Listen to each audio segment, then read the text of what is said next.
Ассалаумағалейкум қазақ елі, тіл майдан жалғасып жатыр. Достар, мынау жаңағы видеороликті көрдіңіз, Алматы қаласында осы белсенді барып қазақша талап етіп, полиция қызметкерін шақырып, арыз толтырды.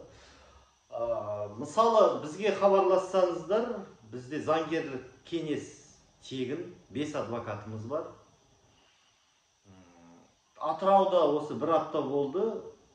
Онда қазақ тілінде талап еткен адамды заңды білмегесін, сауаты болмағасын, орыстармен ұрсып қалып, о кафе иесі сол қазақ кісілерді сотқа беріп, қазақтарға айыппұл салды. Штраф 70 000 теңге. Сол бір ай өткесін ғана маған хабарласып жатырды. Неге мен? Сондықтан хабарласыңыздар.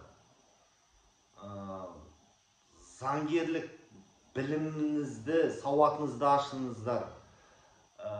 WhatsApp-қа тегін ақпарат жібереміз. Қандай заңдар бар Қазақстанда, қай заң бап бойынша видеоға түсіруге болады, қай жерде болмайды.